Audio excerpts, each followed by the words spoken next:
Boa noite aos internautas. Nós temos hoje que falar, abordar, vampirismo com repercussões orgânicas. Kardec tinha uma certa dificuldade para aceitar o termo possessão. Ele sempre preferia subjugação. Mas, com o decorrer da sua pesquisa, pois ele foi um grande pesquisador, ele encontrou uma explicação para a questão da possessão. E ele chega a admitir no livro A Obsessão, que não é dele, mas foi feito pela União Espírita Belga, com relatos do próprio Kardec, retirados da Revista Espírita. E é um livro muito bom, porque condensa vários textos de Kardec sobre mediunidade, sobre obsessão. E ele diz assim: uma substituição, posto que parcial, de um espírito errante a um encarnado. Então, ele já admitia que, de uma certa forma, na possessão, ou nos casos mais difíceis de subjugação, o espírito errante, ele substituía parcialmente ao encarnado. Então, nós levamos em consideração a colocação de Allan Kardec, que também vem de encontro ao que nós estudamos na coleção André Luiz, porque vocês sabem, esse livro é todo baseado nessa coleção e também nos ensinamentos de Emmanuel, tanto quanto possível. Vamos acompanhar os casos de possessão com um olhar que os espíritos superiores nos emprestam. Palavras minhas no livro. Para tanto, é-nos imprescindível compreender a perversidade como loucura, a revolta como ignorância e o desespero como enfermidade. É bom a gente recordar isso, porque para os espíritos superiores, a maldade é doença. E se a gente considerar isso, facilita muito, principalmente quando a gente tem que ter paciência com as pessoas, sobretudo os obsidiados. Então, temos que compreender a perversidade como loucura, a revolta como ignorância e o desespero como enfermidade. E realmente, se nós focalizarmos o desequilíbrio das pessoas e os nossos como doenças, compreenderemos todos os esforços que temos de fazer, tanto pessoalmente quanto em relação ao outro. Primeiro caso de vampirismo com repercussão orgânica que nós estudamos foi o caso Pedro Camilo. Ele está relatado no livro No Mundo Maior. André Luiz e Calderaro, vocês sabem que Calderaro é um especialista em cérebro, em neurologia e psiquiatria, né? Pelo estudo do livro No Mundo Maior. Então, eles acompanharam o caso Pedro Camilo. Para tanto, foram até um hospital onde o Pedro estava guardando leito, abatido, pálido, mantinha-se ele unido à deplorável entidade desencarnada. Qual era a situação? Fios muito tênues entrelaçavam os dois mutuamente, desde o tórax à cabeça. Pareciam visceralmente unidos um ao outro, como se fossem prisioneiros dos mesmos pensamentos, comoções, sentimentos. Calderaro explicou que são dois enfermos, um na carne, outro fora dela, de cérebros intoxicados e sintonizados um ao outro, e expõe o histórico da doença atual.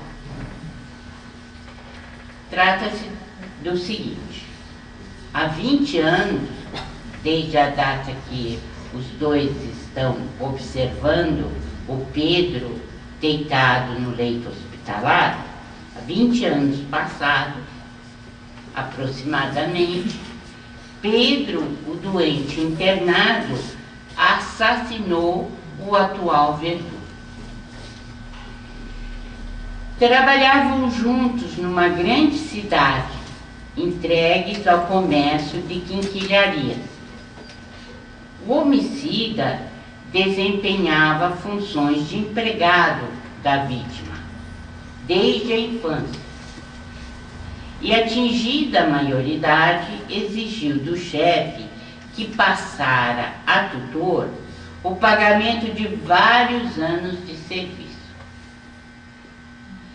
Negou-se o patrão terminantemente a satisfazê-lo, alegando as fadigas que vivera para assisti-lo na infância e na juventude. Então, Pedro morava com esse senhor e recebera assistência dele desde que ele era pequeno. Trabalhava nessa loja de quinquilharia, né? De vendas assim, de coisas que são úteis e não são também, né? Para as famílias.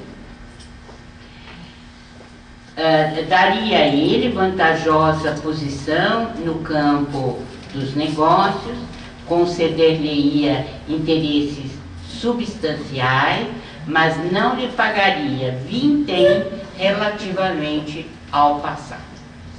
Então, esse jovem impetuoso, né, que havia sido criado e mantido nessa família, exigia dele algo mais, pela quantidade de anos que ele estava ali servindo, e ele foi duro e rígido, disse que não, que ele poderia até ajudá-lo mais tarde, mas que não pagaria um centavo por tudo aquilo que ele havia feito na juventude e na infância naquela casa.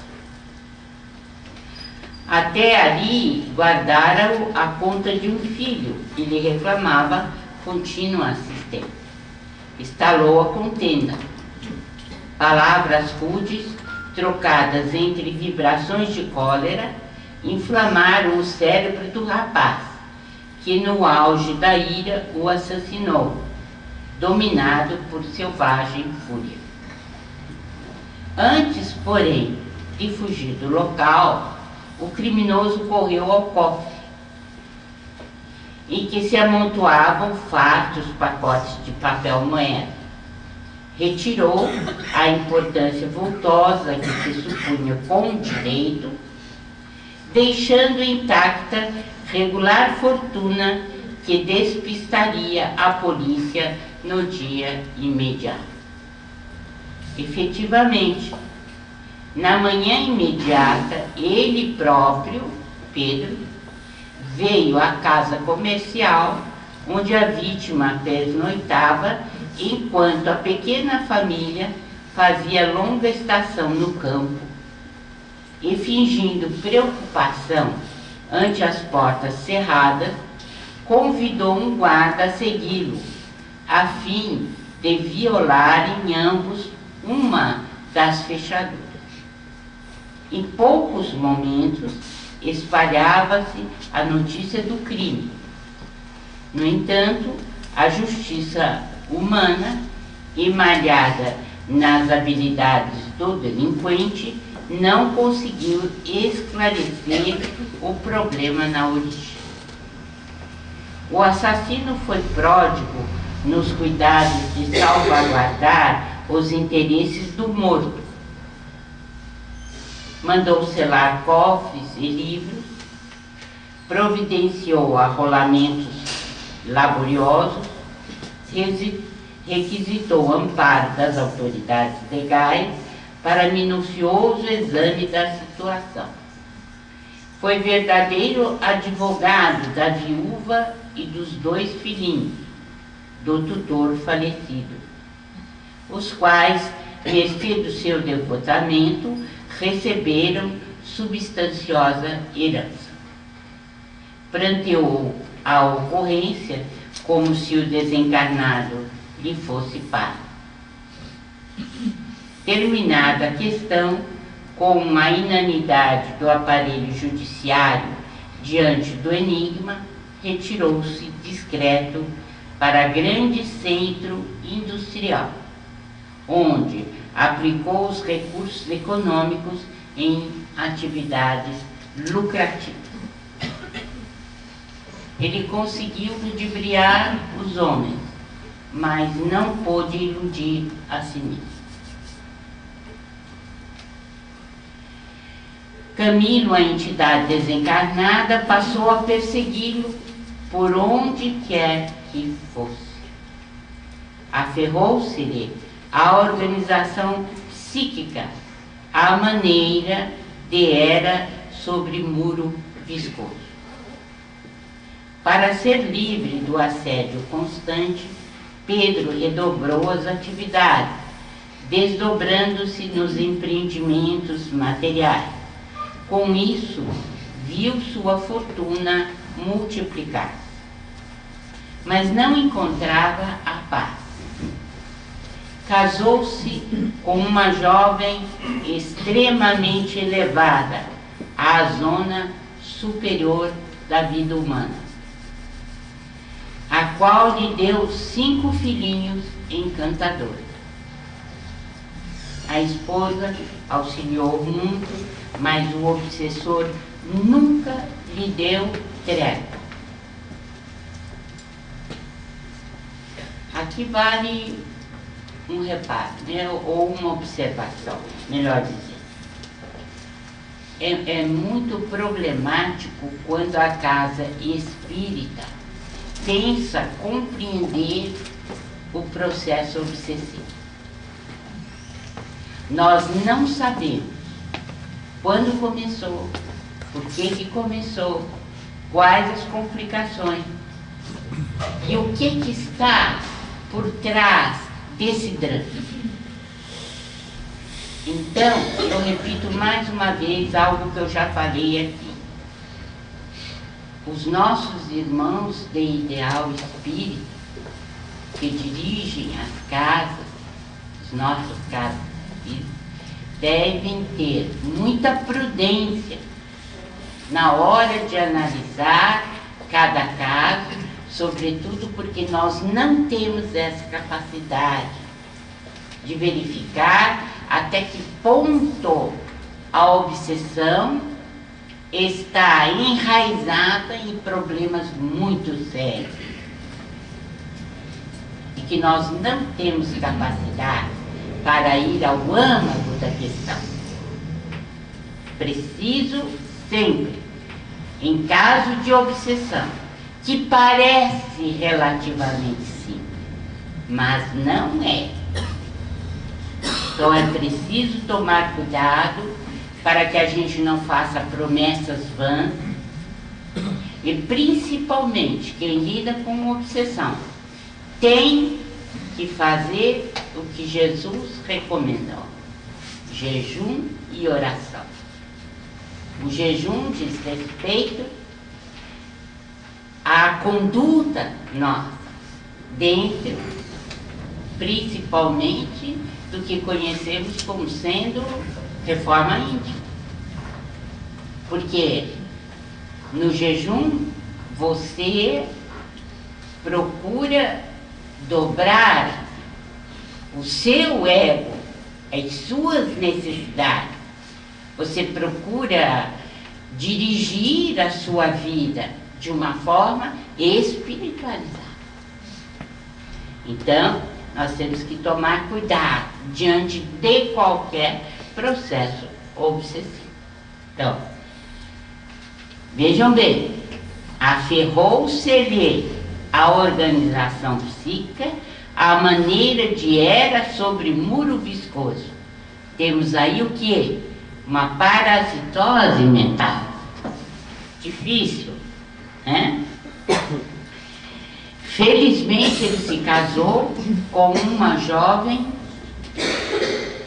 muito evoluída espiritualmente falando. Nós vamos ver o peso disso, né? Teve depressões nervosas, vejam bem, as consequências da obsessão. Teve depressões nervosas, pesadelos pavorosos. O único alívio era a família. E a pretexto de assegurar-lhe conforto, embrenhou-se em atividade febril e ininterrupta. Antes dos 50 anos no corpo terrestre, Pedro revelava evidentes sinais de decrepitude, envelhecimento precoce.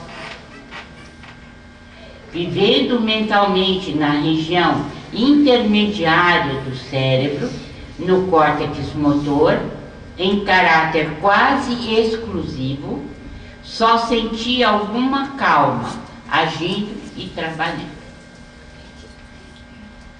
Deitava-se extenuado pela fadiga do corpo, levantando-se no dia seguinte, abatido e cansado, porque não conseguia livrar-se do perseguidor nas horas de sono.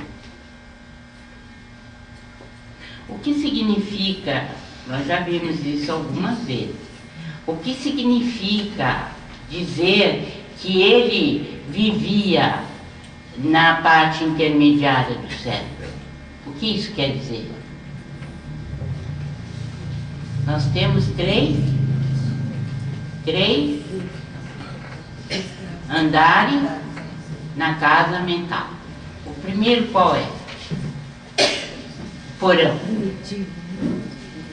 É o cérebro primitivo ou reptiliano, né? E que teve o seu máximo desenvolvimento até os répteis.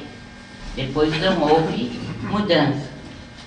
E o outro cérebro, ou o outro pavimento da casa, o outro piso, é o cérebro intermediário, ou cérebro motor, em que você vive aqui e agora, come, bebe e dorme, trabalha. Então, você mecaniza a existência. E o terceiro pavimento, mais importante, que os animais geralmente não têm, tem com algumas funções, mas as funções sofisticadas e desenvolvidas só o ser humano tem. São os lobos frontais. Né? Através dos lobos frontais é que nós oramos, que temos nossa ligação com Deus, nós mentalizamos o mundo superior, enfim.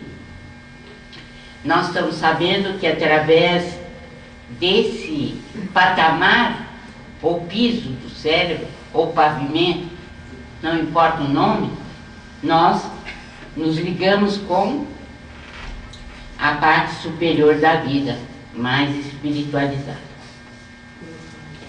Como ele estava na parte intermediária do cérebro, provocou o desequilíbrio da organização perispiritual, o que se refletiu na zona motora, implantando o caos orgânico. A obsessão tem ou não tem consequências orgânicas? E muito. Principalmente depois de 20 anos. Não é brincadeira. Ao exame, André Luiz percebeu a ameaça de amolecimento cerebral. Hoje já não se usa esse termo, mas diz respeito à questão neurológica relativa à ação motora do nosso cérebro que está desequilibrado e que é grave.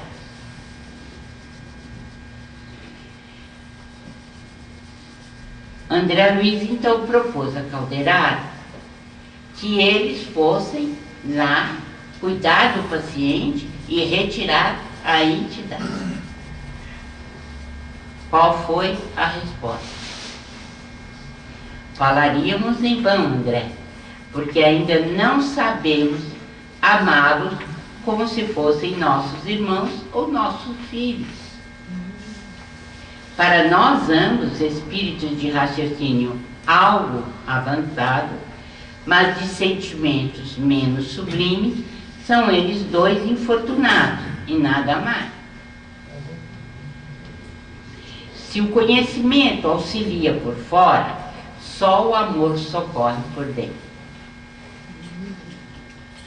Seria bom a gente guardar essa frase, né?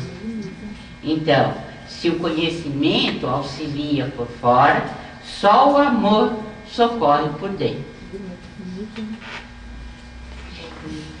Este capítulo é muito interessante e importante para os doutrinadores, para os esclarecedores. Por quê? Porque na sessão de desobsessão, nós não vamos encontrar virgens santas e puras e comunicando. Nós vamos ter espíritos, irmãos nossos, desequilibrados. Então, esse capítulo especial do Mundo Maior deveria ser lido, relido e relido e relido por todos aqueles que estão inscritos na tarefa de esclarecimento. Por quê? É o que ele falou, conhecimento auxilia por fora, mas só o sentimento ajuda por dentro. E onde tem que modificar? É por fora ou por dentro? É por dentro. Nesse momento, alguém assomou à porta de entrada. Era uma sublime mulher, a irmã Cipriana, portadora do divino amor fraternal. Sob o impacto das vibrações amorosas desse bondoso coração, poderosas irradiações super ultra curtas, semelhantes aos raios gama, rasgaram-se os véus de sombra do ódio e da vingança. Camilo foi retirado para as escolas do além e Pedro voltou feliz para o seio da família. E aqui estou aconselhando para que a gente leia de novo, né, o capítulo 3 da parte 12, que fala sobre os raios super ultra curtos. Quem é que emite esses raios? Os raios super ultra curtos de alta velocidade. Quem é que emite? Somente espíritos que têm uma hierarquia muito alta. São espíritos que já ultrapassaram a média da população do planeta e que estão numa situação muitíssimo mais evoluída. é um verdadeiro estudo de desobsessão, a maneira como a Cipriana fala para os dois. Meramente o Pedro se debulha em lágrimas e diz que se arrepende muitíssimo e pede perdão ao Camilo. Mas o Camilo não cede. E ao contrário do que nós pensamos, se o obsessor não ceder e você tirar a força, ele mata o obsediado. Então eu já ouvi falar de reuniões que manda, tá, bem para longe, o obsessor, 1, 2, 3, vai. Ainda bem que não vai. Porque se fosse, mataria o pobre do obsediado. Ele dá uma escondidinha. Então nós vamos tomar muito cuidado. Agora mesmo, nos dias 30 e 31 de novembro, eu vou falar em Londres só para os esclarecedores, sobre aqueles que conversam com os espíritos. E a primeira coisa que eu vou falar é exatamente essa desobsessão aqui, que ela é paradigmática. É ela quem nos dá o modelo de como o esclarecedor deve agir. Que história é essa? Ficar mandando para não sei onde? A primeira coisa que a gente aprende é que são nossos irmãos. Eles podem estar momentaneamente enganados, mas quem de nós já não esteve em situação às vezes muito pior? Ou então você pega um nosso irmão que adora fazer discurso para o obsediado, para o obsessor. Que discurso, meu Deus, para quê? O que esse pobre infeliz, nosso irmão, está precisando é de amor. Ah, mas ele não quer saber, ele não modifica? Bom, é o tempo dele. Assim como nós também temos o nosso tempo. Cada um de nós chega num determinado tempo. Então, não deu certo, volta a fazer a mesma coisa. Até que um dia dá. Então, eu recomendo vivamente. Peguem lá. Poder do Amor, capítulo 4, No Mundo Maior. Vocês vão ver na íntegra toda a desobsessão que a Cipriana faz. Ele é tão renitente, o Camilo, ele é tão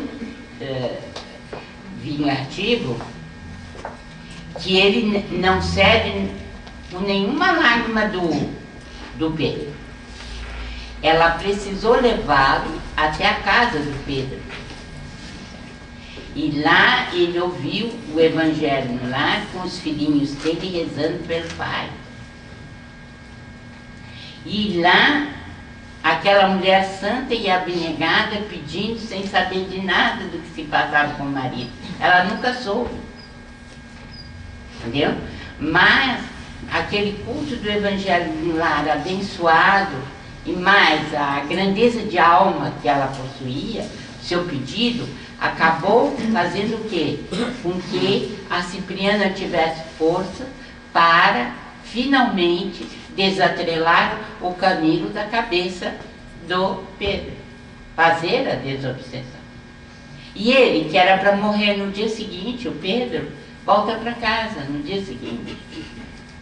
Então, vejam bem, a medicina ainda está muito atrasada, porque Kardec já falava, né, que causas diferentes dão sintomas iguais. Né? Causas diferentes dão sintomas iguais. Ele estava se referindo a quê?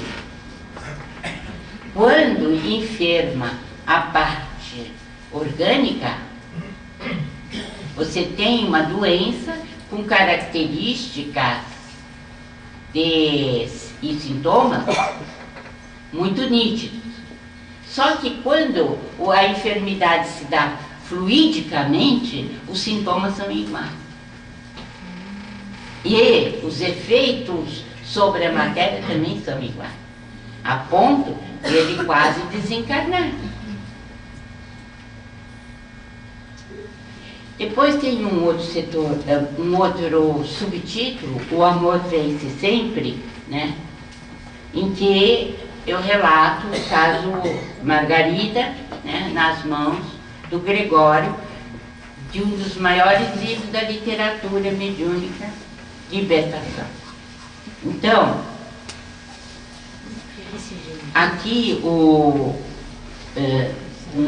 próprio desenrolar de Libertação, o Gúbio conversando com o Gregório, que era um dragão. Quem não sabe o que é dragão, levanta a mão. Não sabe? Tem a mínima ideia? Então quem sabe, fala.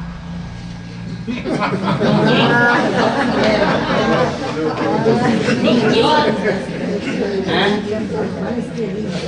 São regiões de espíritos ainda bastante endurecidos e ignorantes. São espíritos muito inteligentes, muito inteligentes, que usam a inteligência para o mal, são os grandes juízes das regiões mais inferiores que nós temos no planeta, que julgam as pessoas que fizeram mal e que as transformam em geral, transformam o perispírito em animal, na forma animalesca, porque tem uma grande quantidade de hipnose, há muita influência hipnótica deles, eles têm um poder mental muito alto e eles são, na verdade, diretores de grupos extensos de espíritos infelizes que estão sempre praticando mal. É só isso. Então, o Gregório, ele que instituiu, esse Gregório aqui é o Papa que instituiu a Inquisição. Esse aqui. Então, ele disse para Gúbio, né? Tenho necessidade do alimento psíquico que só a mente de Margarida me pode proporcionar. Então, são inteligentes, mas também têm necessidade de alimento, como qualquer outro, né? E é interessante que a gente foi buscar em Plutarco a observação dele sobre os demônios, né? Então diz Plutarco, certos demônios tirânicos exigem para o seu prazer alguma alma ainda encarnada, incapaz de satisfazer suas paixões de qualquer outra maneira, incitam-na à sedição, à luxúria, às guerras de conquista e assim conseguem o que almejam. Complicado, né? Porque a gente pensa assim, nossa, né? Que tipo de relacionamento nós temos com os espíritos? Não pensem muito, tá bom? Não pensem, porque realmente é tudo que a gente imagina e ainda mais um pouco, né? Então, o Gregório chefiava uma condenável falange de centenas de outros espíritos desditosos. Mas eles exigem uma cegueira absoluta de quem é dirigido e absoluta fidelidade. Ai de quem, né, resolve traí-los, né? Nós vemos no próprio Libertação o que aconteceu, né? Ele cometeu crimes hediondos da inteligência, pertence à falange dos dragões, inimigos do Evangelho, onde atua como grande sacerdote. Então é assim, quando a pessoa tem muito poder temporal, um poder terreno, quando desencarna, quer ser tratado da mesma maneira, com as mesmas reverências, sendo considerado um grande condutor e etc., mas no mundo espiritual o que vence é a espiritualidade e não a maldade. A missão de Gubbio foi patrocinada por Matilde, mãe do sacerdote nos tempos da Toscana, que dos planos superiores acompanha-o há 700 anos. Vejam bem, nas últimas 5 décadas conseguiu aproximar-se mentalmente dele, captando que o filho já experimentava algum tédio, pondo mesmo em dúvida a vitória do mal e abrigando interrogações na mente envelhecida. Então nós vemos aí que a Matilde ficou acompanhando os pensamentos do filho durante 700 anos. Somente nos últimos 50 anos é que ela começou a perceber que ele tinha alguma dúvida, que ele certamente não exteriorizava para falante, né? Então, essa dúvida fez com que a Matilde arregimentasse toda uma falange do bem para poder ver se resgatava o filho, né? E é por isso que eu disse que é um dos livros mais impressionantes da história mediúnica, né? O Gubbio, então, desce com André Luiz e eles precisaram condensar o perispírito para poder serem vistos lá embaixo. É um processo doloroso, né? Então, o Gubbio obteve de Gregório a promessa de não interferir na ação que ele desejava desenvolver junto a Margarida. Então, o mais inquietante foi a observação de André Luiz relativamente aos ovoides, né?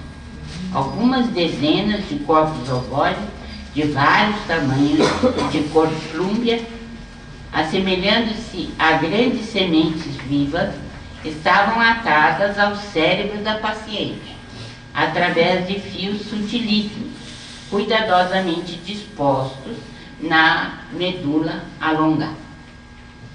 Então, entre vários obsessores, a Margarida tinha esses ovoides. Nós estudamos os ovoides. Que ideia vocês têm de ovoide?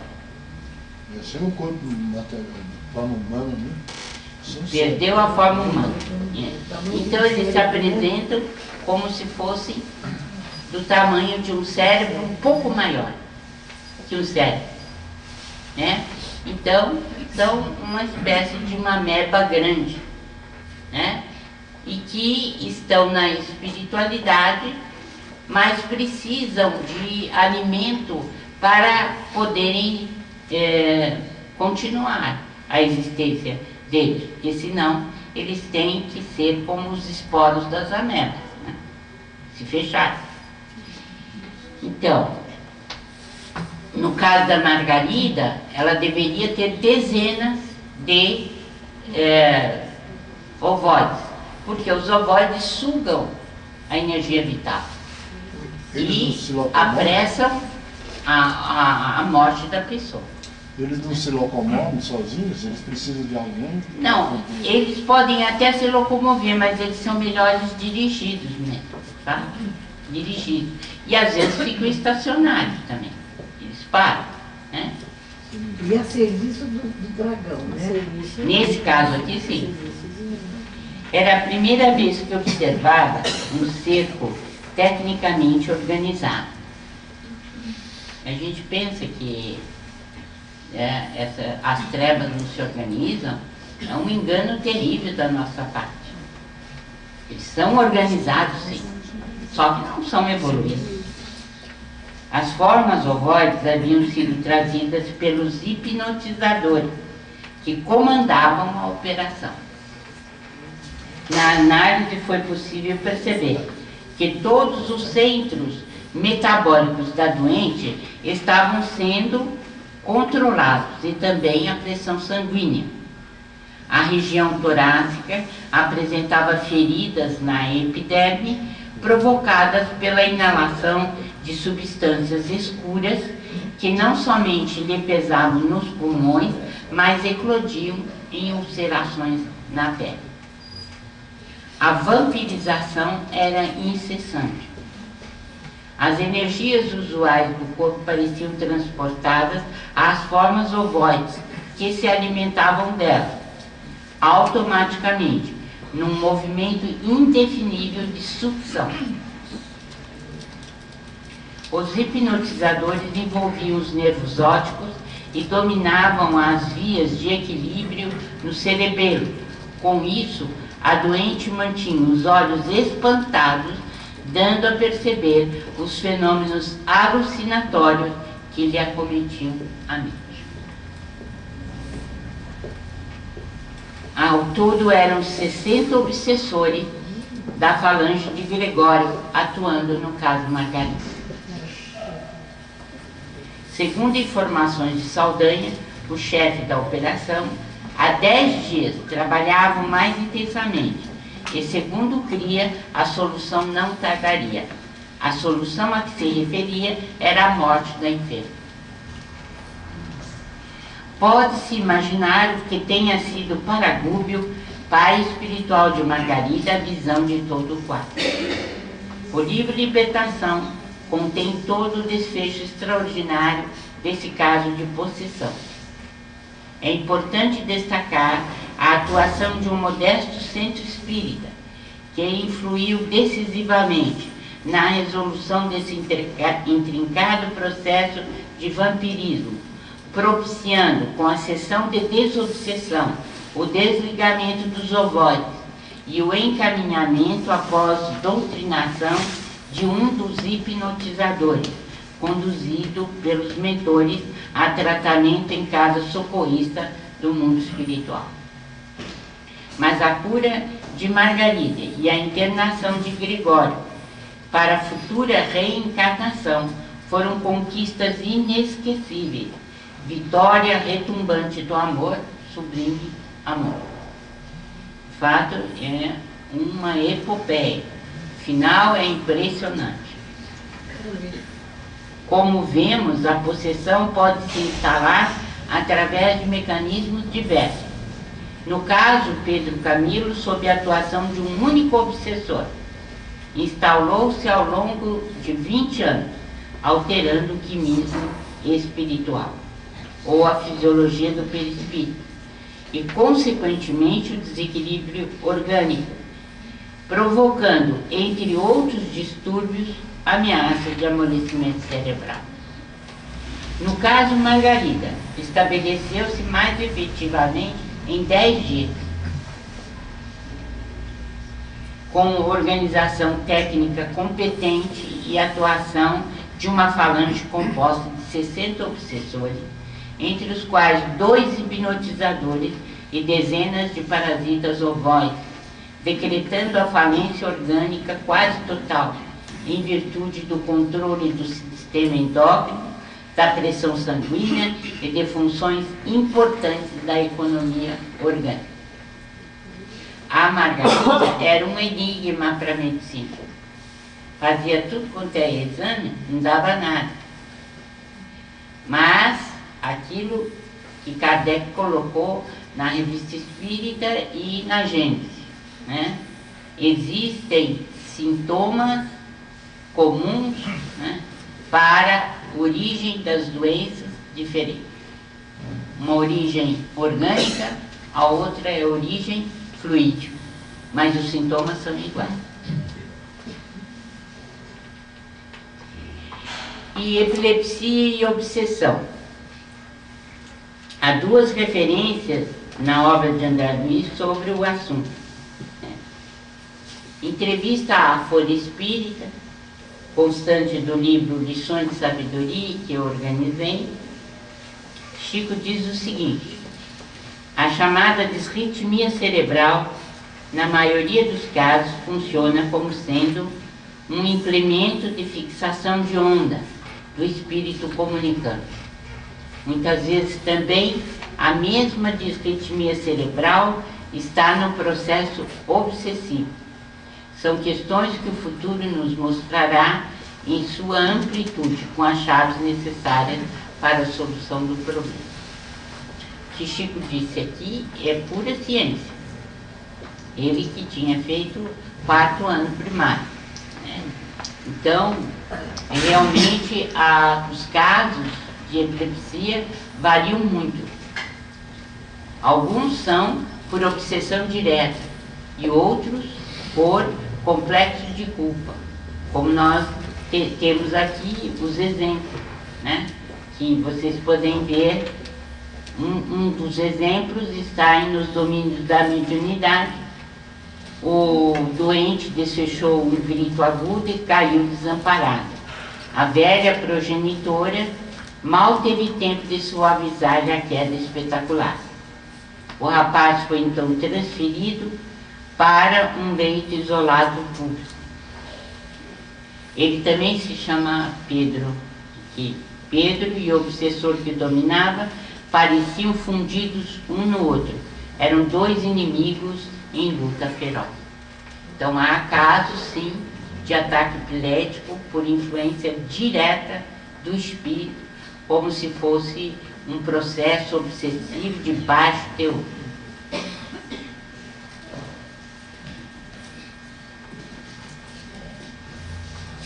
E o obsessor gritava no ouvido dele, né? Durante o tempo lá: vingar-me-ei, vingar-me-ei, farei justiça por minhas próprias mãos.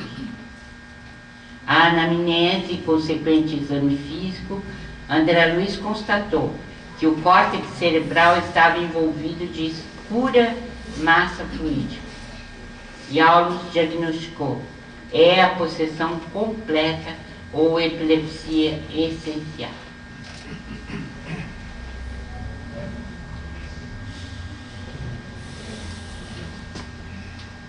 Então, nesse caso aqui, ele pergunta, ele explica, todas as células do córtex sofrem o bombardeio de emissões magnéticas de natureza tóxica. Os centros motores estão desorganizados. Todo o cerebelo está empastado de fluidos deletérios. As vias do equilíbrio aparecem completamente perturbadas. Pedro, temporariamente, não dispõe de controle para governar. Então, André Luiz indaga se poderíamos considerar o fato observado como sendo um transe mediúnico. E Aulus respondeu: sim, presenciamos um ataque epilético segundo a definição da medicina terrestre. Entretanto, somos constrangidos a identificá-lo como sendo um transe mediúnico de baixo teor, porquanto verificamos aqui a associação de 2 mentes desequilibradas que se prendem às teias de ódio recíproco.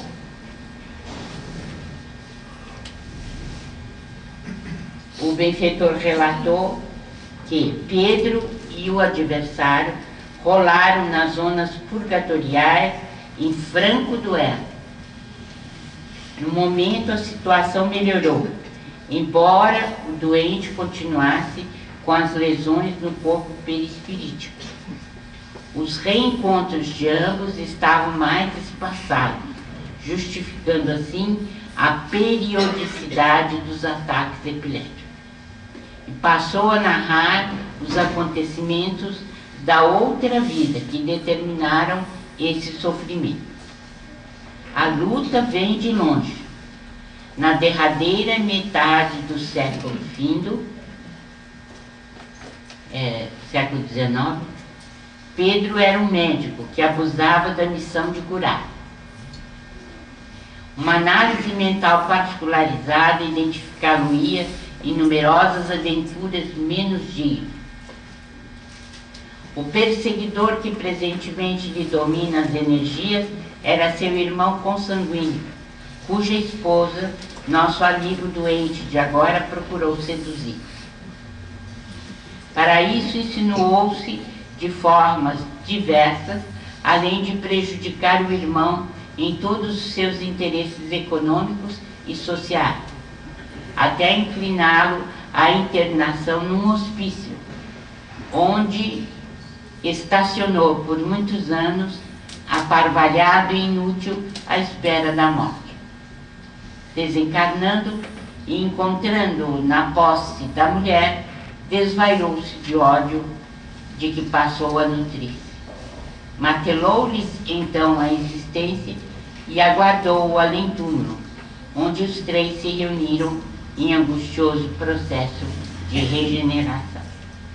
A companheira menos culpada foi a primeira a retornar ao mundo, onde mais tarde recebeu o médico delinquente nos braços maternais, como seu próprio filho, purificando o amor de sua alma. O irmão, atraiçoado de outro tempo, todavia, ainda não encontrou forças para modificar-se e continua vampirizando, obstinado no ódio a que se rendeu interessadamente. Aqui mais uma vez eu quero lembrar: obsessão não é algo simples. É extremamente complicado. Ai de quem promete alguma coisa, porque não está na dependência de qualquer um de nós mudar os destinos, a não ser que a pessoa obsediada queira. Esse é o problema. E Aulus disse: penetramos forçosamente no inferno que criamos para os outros, a fim de experimentarmos por nossa vez o fogo com que afligimos o próximo. Ninguém ilude a justiça. As reparações podem ser transferidas no tempo, mas são sempre fatais.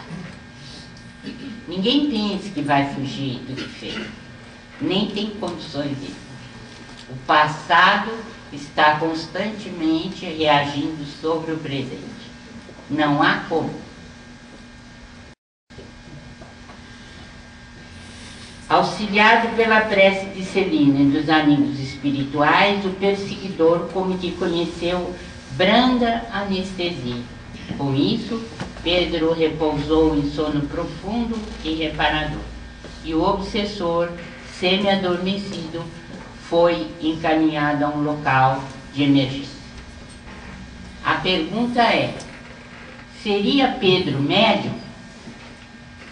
Aulus respondeu: pela passividade com que reflete o inimigo desencarnado, será justo tê-lo nessa conta. Contudo, precisamos considerar que, antes de ser um médium na acepção comum do termo, é um espírito endividado a rendimentos. Ele não está em condições de desenvolver a mediunidade nessa encarnação.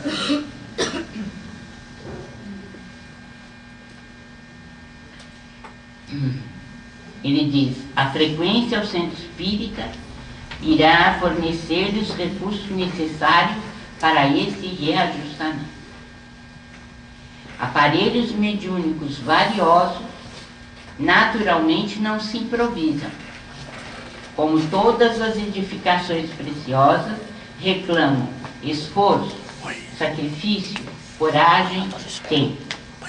E sem amor e devotamento, não será possível a criação de grupos e instrumentos louváveis nas tarefas de intercâmbio. Então, essa história de mandar o obsessor para não sei onde, tomem cuidado, porque podem ir vocês ou nós. O benfeitor esclareceu que, em relação à doença, depois desse esforço de melhoria, os acessos de possessão poderiam extinguir-se.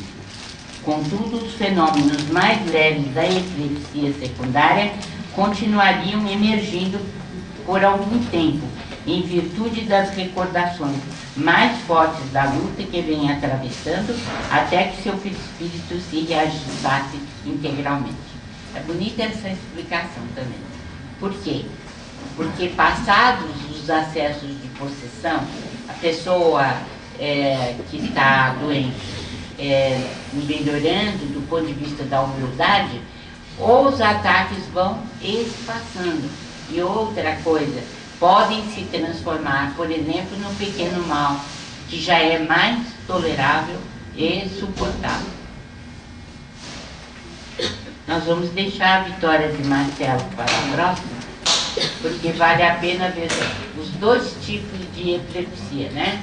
Um mais grave, que é considerado possessão, e o outro, que se dá somente em ataques noturnos e que diz respeito à culpabilidade que a gente carrega na mente.